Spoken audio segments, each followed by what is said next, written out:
Surprise visit করলে তবেই তো নিজেকে সারপ্রাইজ করা যায় যে কিভাবে চলছে আমাদের মানুষ, পশ্চিমবঙ্গের মানুষ, দমদমের মানুষ কি পরিষেবা এতদিন পেয়েছে।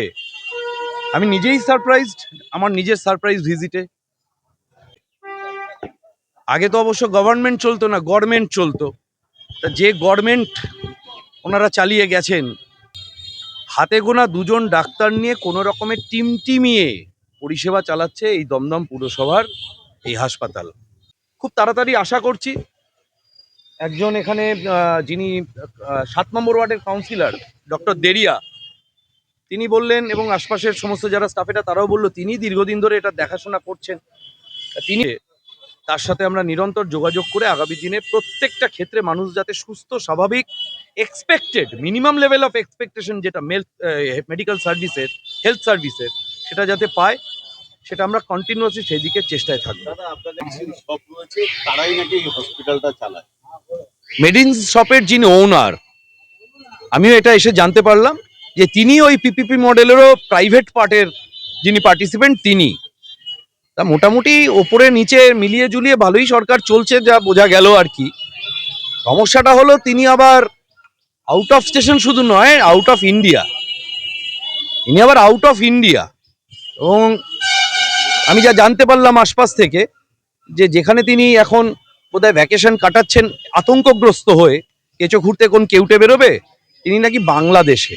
তা সবার আগে আমি যেটা চেক করব, ওনার নাগরিক হিসাবে ভারতবর্ষের গণতান্ত্রিক সিস্টেমে অংশগ্রহণ করার যে অধিকারটা, সেটা তো একবার যাচাই হয়ে যাওয়া দরকারই আছে।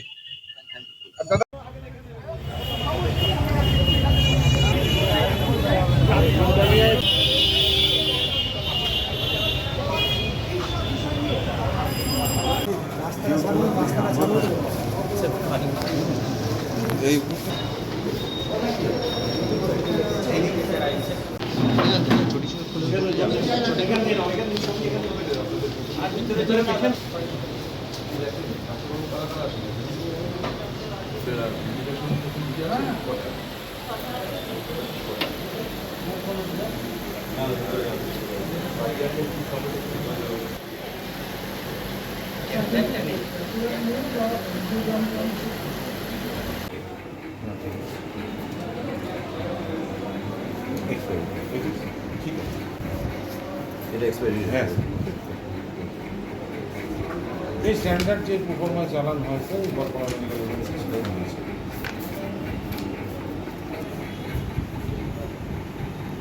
এটা তো স্যার ইন্টারনাল কাগজ।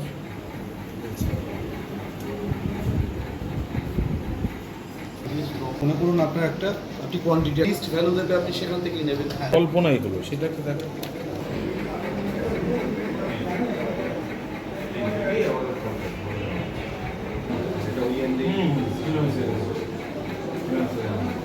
সমস্ত রেকর্ড ইনট্যাক্ট রাখবেন, কোনো রেকর্ড মিসিং হলে আপনি যাবেন।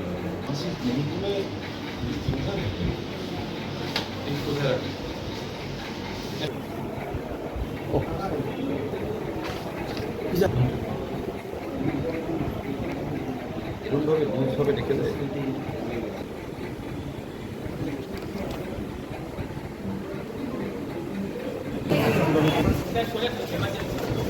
আগে উপরটা থাকে, উপরটা থেকে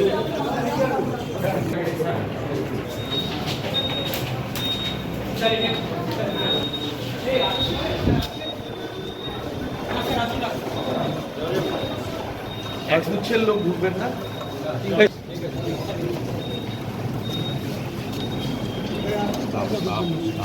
স্যার এই ট্রেনিং কজন আছেন দাদা এখানে?